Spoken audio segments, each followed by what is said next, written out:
रिद्धिमा बहुत late meeting के लिए पहुंची तो उसे लग रहा था कि शायद अब गौरव गुस्सा हो जाएगा, लेकिन जैसे ही गौरव ने रिद्धिमा के हाथ में बैंडेज देखा, वो गुस्से के बजाय रिद्धिमा के लिए परेशान हो गया और चिंता से बोला, रिद्धिमा, ये तुम्हारे हाथ को क्या हुआ है और ये चोट कैसे लगी? रिद्धिमा ने धीरे से जवाब दिया, वो कुछ खास नहीं है गौरव, बस कार का दरवाजा थोड़ा लग गया और उसी वजह से बैंडेज कराने के लिए हॉस्पिटल जाना पड़ा और फिर मैं मीटिंग के लिए लेट हो गई। आई एम सॉरी, मेरी वजह से सबको इंतजार करना पड़ा। गौरव ने फौरन चिंता से कहा, ओहो रिद्धिमा, तुम भी ना, तुम्हें खुद की चोट बाकी सबकी फिक्र है, मीटिंग का क्या है, वो तो होती रहेंगी, पर पहले तुम ये बताओ कि तुम ठीक हो। अपने लिए गौरव की ये फिक्र देखकर रिद्धिमा धीरे से मुस्कुराई और बोली, मैं ठीक हूँ गौरव, तुम फिक्र मत करो और अब हम मीटिंग शुरू करते हैं। गौरव ने ओके में सर हिलाया और उन्होंने मीटिंग शुरू कर दी। वहीं दूसरी ओर सोनिया के झूठ बोलने की वजह से ऋषित दुखी था। भले ही ऋषित ने सोनिया को इसके लिए माफ कर दिया था, लेकिन फिर भी ऋषित का दिल इन सब से बहुत हर्ट हुआ था। सोनिया पर ऋषित का विश्वास अब डगमगा सा गया था। किसी तरह खुद को संभालते हुए ऋषित ने अपने काम में खुद को बिजी कर लिया था। आखिर 2 दिनों बाद ऋषित की माँ अंतरा अरोड़ा की बरसी थी। ऋषित उस दिन ऑफिस नहीं गया था और उसने खुद को अपने कमरे में बंद कर लिया था। रिद्धिमा ने भी उस दिन निशांत को स्कूल नहीं भेजा और अपना काम भी घर से ही कर रही थी, क्योंकि रिद्धिमा जानती थी कि ऋषित के लिए ये दिन कितना इम्पोर्टेंट था और वो आज के दिन शायद बहुत दुखी और परेशान होगा। अपनी असिस्टेंट जोया के साथ काम की कुछ बातें डिस्कस करने के बाद रिद्धिमा जब अपने कमरे से बाहर आई तो उसने देखा कि लिविंग रूम में अरोड़ा खानदान के कई रिश्तेदार आए हुए थे और किसी पूजा की तैयारी चल रही थी और सारे सर्वेंट भी इसी काम में लगे हुए थे। रिद्धिमा ने हैरानी से एक सर्वेंट को रोकते हुए पूछा, ये सब क्या हो रहा है? सर्वेंट ने हिचकिचाते हुए जवाब दिया, मैडम, वो सोनिया मैडम ने अंतरा मैडम की बरसी के लिए पूजा रखी है। रिद्धिमा गुस्से से बोली, ये सोनिया पागल है क्या? ये सुनकर बेचारे सर्वेंट ने सर झुका लिया। वो सर्वेंट भी सालों से अरोड़ा मेंशन में काम कर रहा था और उसे भी पता था कि हर साल इस दिन ऋषित कितना परेशान और दुखी रहता था और ऐसे पूजा रखना मतलब ऋषित के दुख पर नमक छिड़कने जैसा ही था। लेकिन वो सर्वेंट कर भी क्या सकता था। रिद्धिमा ने सबसे पहले अरुण को ढूंढा तो अरुण कुछ रिश्तेदारों से बात कर रहा था।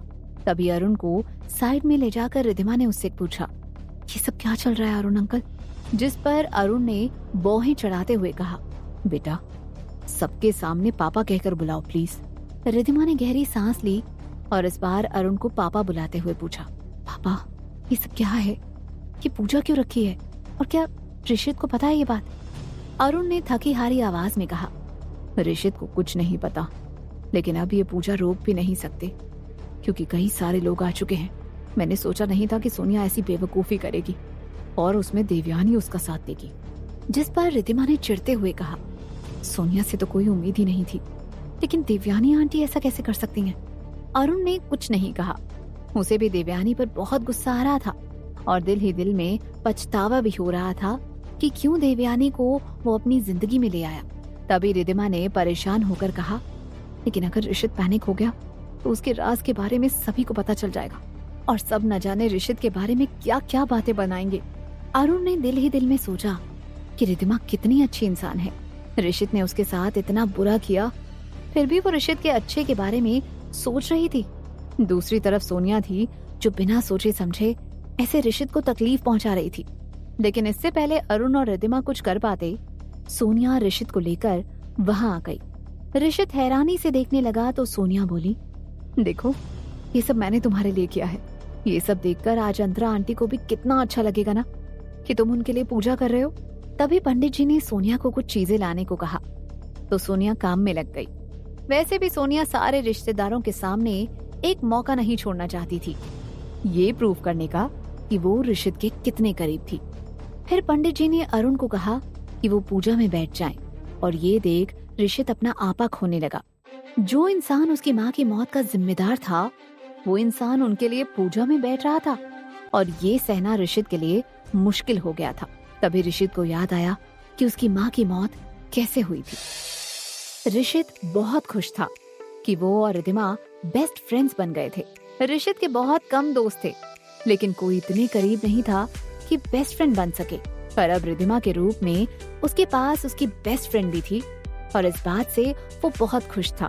ऐसे ही एक दिन 16 साल का ऋषित शाम को रिद्धिमा से मिलकर घर वापस आया, लेकिन घर का माहौल काफी अजीब था। ऋषित की माँ अंतरा के कमरे से बहुत जोर जोर से रोने और लड़ने की आवाजें आ रही थी। सारे सर्वेंट ऑकवर्ड होकर अपना अपना काम कर रहे थे। परेशान होकर ऋषित अपनी माँ के कमरे की तरफ बढ़ गया। ऋषित ने धीरे से अपनी माँ के कमरे का दरवाजा खोला और जो सामने देखा उससे ऋषित हैरान हो गया था। उसकी माँ जमीन पर बैठकर रो रही थी और उसके पापा अरुण ऐसे खड़े थे जैसे उन्हें इससे कोई फर्क ना पड़ता हो। ऋषित ने अपने पेरेंट्स को कभी ऐसे लड़ते नहीं देखा था और ना ही अपनी माँ को कभी ऐसे रोते देखा था।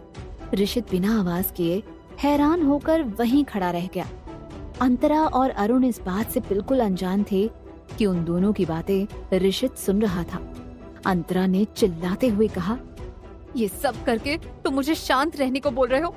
पिछले 14-15 सालों से तुम मुझे धोखा दे रहे हो और तुमने उस देवयानी के साथ अपना दूसरा घर बसा रखा है और तुम्हारा 14 साल का एक बेटा भी है और तुम कह रहे हो कि मैं ये सह लूं। जिस पर अरुण ने शांति से कहा, देखो अंतरा, इतने सालों तक सब कुछ परफेक्ट था, तुम्हारे लिए भी और देवयानी के लिए भी, तो आगे भी कोई फर्क नहीं पड़ेगा। ये सुनकर अंतरा अब और सह नहीं पाई और वो चीखते हुए बोली, मतलब तुम चाहते हो कि मैं तुम्हारे इस अफेयर को नजरअंदाज कर दूं? पर ऐसा कभी नहीं होगा अरुण, मैं ये सब और सहन नहीं करूंगी। इतना बड़ा धोखा दिया है तुमने मुझे और मैंने तुम पर इतना विश्वास किया कि सालों तक मुझे ये पता नहीं चला। और आज भी अगर तुम्हें सरप्राइज देने की सोच से मैं तुम्हारे पीछे नहीं आई होती तो मुझे कभी ये पता नहीं चलता कि तुम मेरे साथ इतना बड़ा विश्वासघात कर रहे हो। अरुण भी अब अंतरा की बातें सुनने में इंटरेस्टेड नहीं था, तो इसलिए उसने बिना किसी हिचकिचाहट से कहा, देखो अंतरा, चिल्लाना बंद करो, हम तलाक ले लेते हैं और ये किस्सा खत्म करते हैं। अंतरा अब रोने लगी और रोते हुए बोली, हाँ, अब तुम मुझको तलाक देना चाहते हो ना, क्योंकि अब वो देवयानी चाहती है कि तुम उससे शादी करो और इसलिए तुम मुझे और मेरे बेटे को छोड़ना चाहते हो। जिस पर अरुण ने फौरन कहा, गलतफहमी हुई है तुम्हें, मैं सिर्फ तुमसे अलग होना चाहता हूँ पर मेरे बेटे से नहीं, क्योंकि ऋषित मेरा खून है तो वो मेरे पास ही रहेगा। अंतरा ने भी हिम्मत करके अपने आंसू पोंछे और फैसला लेते हुए कहा, ऋषित मेरा बेटा है और मैं उसे तुम्हारे साथ बिल्कुल भी नहीं रहने दूंगी। जिस पर अरुण ने बिना किसी गिल्ट और बिना कोई दया दिखाए अपना फैसला सुनाते हुए कहा, अगर ऋषित तुम्हारे साथ रहेगा तो उसे अरोड़ा खानदान से एक फूटी कौड़ी नहीं मिलेगी। तुम उसे अपने साथ ले जाकर उसका भविष्य खराब कर रही हो और सबसे पहली बात कि तुम मेरा पावर जानती हो, तो मैं अपने बेटे को तुम्हारे साथ नहीं रहने दूंगा। ये सुनकर अंतरा टूट गई थी, क्योंकि अंतरा बहुत अच्छे से जानती थी कि अगर अरुण चाहे तो वो उसके मर्जी के खिलाफ इस घर से बाहर कदम भी नहीं रख सकती और फिर ऋषित को अपने साथ ले जाना तो दूर की बात थी। अंतरा रोने लगी और अरुण के सामने घुटने पर बैठ गिड़गिड़ाते हुए बोली, नहीं अरुण, प्लीज ऐसा मत करो। ऋषित मेरा बेटा है, मुझे उससे अलग मत करो, मुझे मेरे बेटे से अलग मत करो, प्लीज मत करो।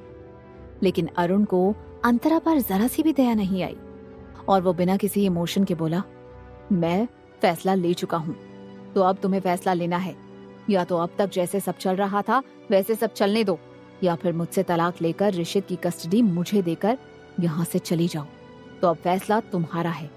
ऋषित ये सब दरवाजे पर खड़े होकर सुन रहा था, वो भी अब और सुन नहीं पाया। ऋषित फौरन अपने कमरे में चला गया। उसे अपने पापा पर बहुत गुस्सा आ रहा था। ऋषित को अपने आप पर भी गुस्सा आ रहा था कि वो अपने पापा से इतना प्यार कैसे करता था। उसके पापा ने कितना गलत काम किया था।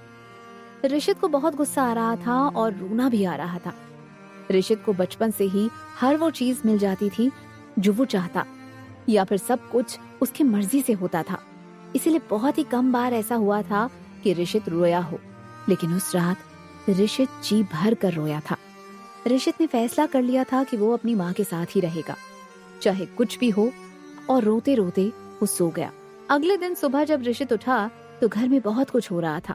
सारे सर्वेंट परेशान थे और अंतरा सुबह से अपने कमरे से बाहर नहीं आई थी।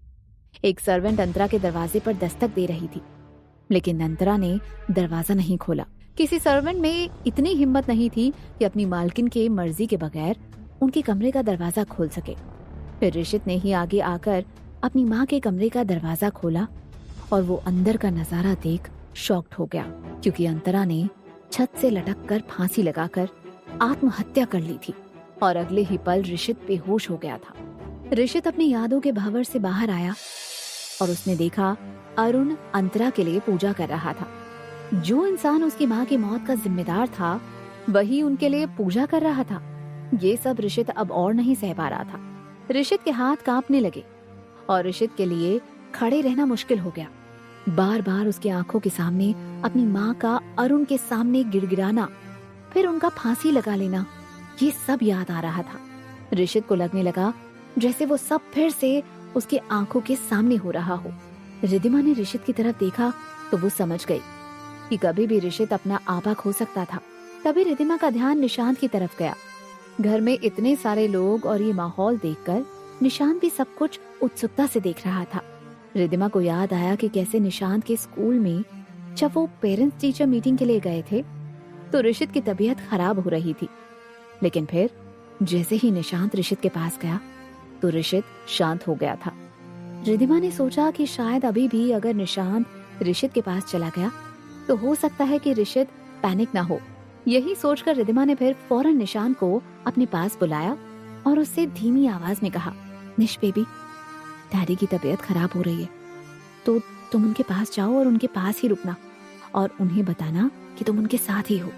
निशांत फौरन ऋषित के पास गया और ऋषित का हाथ पकड़ते हुए बोला, डैडी आप ठीक हो?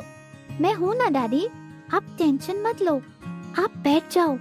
इतना कहकर निशांत ऋषित को अपने साथ खींचने लगा। ऋषित जो कुछ पलों पहले किसी बम की तरह फटने को तैयार था, उसने निशांत को देखकर खुद को किसी तरह रोक लिया और निशांत के साथ सोफे पर बैठ गया। निशांत ऋषित की गोद में बैठ गया और बोला, आई लव यू डैडी। इतना कहकर निशांत अपने डैडी के गले लग गया। कुछ ही पल में ऋषित शांत हो गया और ऋषित को पहली बार ऐसा लगा कि उसकी माँ अंतरा के बाद कोई तो ऐसा था इस दुनिया में जो बिना किसी शर्त से उसे प्यार करता था, और वो था उसका अपना बेटा निशांत। ऋषित ने भी निशांत को सीने से लगा लिया। ये देखकर रिद्धिमा ऋषित के पास बैठ गई और उसने ऋषित के कांपते हुए हाथ पर अपना हाथ रख दिया। ऋषित ने धीरे से रिद्धिमा की तरफ देखा तो रिद्धिमा ने धीमी आवाज में कहा, रिलैक्स, सब ठीक है, मैं और निशांत हैं तुम्हारे साथ। रिद्धिमा की कही इस बात ने जैसे ऋषित को नया हौसला दे दिया था। उसका अपना बेटा और रिद्धिमा उसके साथ थी। ये बात ऋषित के लिए काफी थी। ऋषित अपने आप धीरे धीरे शांत हो गया। तभी सोनिया पंडित जी का दिया हुआ काम करके वहां आई और ऋषित के पास रिद्धिमा और निशांत को ऐसे बैठे देख सोनिया गुस्से से लाल हो गई। रिद्धिमा ने सोनिया को ऐसे घूर के देखा जैसे उसे वार्निंग दे रही हो कि वो अब और हिम्मत ना करे, लेकिन सोनिया मानने वाली थोड़ी ना थी। वो ऋषित के सामने आकर बोली, ऋषित चलो ना, तुम भी पूजा में बैठो। ऋषित ने गुस्से से सोनिया को घूरा। तभी रिद्धिमा धीमी आवाज में सोनिया को धमकाते हुए बोली, सोनिया चावला, चुप रहो वरना मुझसे बुरा कोई नहीं होगा। रिद्धिमा ने बाकी सारे मेहमान होने की वजह से भले ही ये बात धीमी आवाज में कही हो, लेकिन सोनिया के लिए ये धमकी और ऋषित की गुस्से भरी निगाहें काफी थी। जल्दी ही पूजा खत्म हो गई। फिर ऋषित उठकर सोनिया के पास आया तो निशांत अभी भी ऋषित की बाहों में था। ऋषित ने सोनिया को वार्निंग देते हुए कहा, आज के बाद मुझे बिना बताए ऐसा कुछ भी मत करना। फिर ऋषित ने निशांत को रिद्धिमा के पास दे दिया। अगले ही पल ऋषित अंतरा के कमरे में चला गया और खुद को उस कमरे में बंद कर लिया। रिद्धिमा ने सोनिया को गुस्से से घूरा, लेकिन मेहमानों के सामने रिद्धिमा कोई सीन क्रिएट नहीं करना चाहती थी, इसलिए वो निशांत को लेकर अपने कमरे में चली गई। सोनिया, निर्मला, सूरज और देवयानी चारों ही किसी तरह अपने गुस्से को दबाए हुए थे, क्योंकि उनका प्लान पूरी तरह फ्लॉप हो गया था। सोनिया और निर्मला फौरन गुस्से से वहां से चली गई। जैसे ही सारे मेहमान अरोड़ा मेंशन से गए, अरुण देवयानी पर बरस पड़ा। वो बोला, वो सोनिया, उसे तो अक्ल नहीं है, लेकिन तुम्हारी अक्ल भी घास चरने गई थी क्या? तुमने कैसे उसे ये सब करने की इजाजत दी और सारे मेहमानों को भी बुलाया? देवयानी ने बोलने की कोशिश करते हुए कहा। वो मुझे लगा कि सिर्फ पूजा करने से क्या हो जाएगा, इसलिए मैंने इजाजत दे दी थी। लेकिन अरुण देवयानी को बीच में रोकते हुए डांटते हुए बोला, मुझसे पूछे बगैर ऐसे कुछ करने की तुम्हारी हिम्मत कैसे हुई? आगे से ऐसा कुछ भी मत करना। एक और बात कान खोल कर सुन लो, उस सोनिया से तुम दूर रहो, क्योंकि रिद्धिमा इस घर की बहू है और मैं चाहता हूँ कि वो और ऋषित फिर से एक साथ हो। तो इसीलिए तुम कुछ भी ऐसा मत करो जिससे रिद्धिमा और ऋषित के लिए कुछ प्रॉब्लम्स हो, समझी? देवयानी ने बस हाँ में सर हिलाया। फिर अरुण गुस्से से अपने कमरे में चला गया। अरुण के जाते ही सूरज ने अपनी माँ से कहा, सारा प्लान चौपट हो गया। मुझे ये समझ में नहीं आ रहा कि ऋषित को पैनिक अटैक क्यों नहीं आया, उसने कुछ भी रिएक्ट क्यों नहीं किया? देवयानी ने दांत पीसते हुए कहा, ये सब उस रिद्धिमा की वजह से हुआ है। वो रिद्धिमा और निशांत ऋषित के साथ थे, इसीलिए ऋषित को हौसला मिला और उस रिद्धिमा ने सारा प्लान खराब कर दिया। और तो और अब अरुण भी मुझसे गुस्सा हो गए। देवयानी और सूरज दोनों ही इरिटेट होकर अपने अपने कमरे में चले गए। अब आगे क्या होने वाला है? क्या ऋषित की इस हालत में रिद्धिमा उसका साथ देगी? जानने के लिए सुनते रहिए क्यों दर्द है इतना इश्क में, सिर्फ पॉकेट FM पर।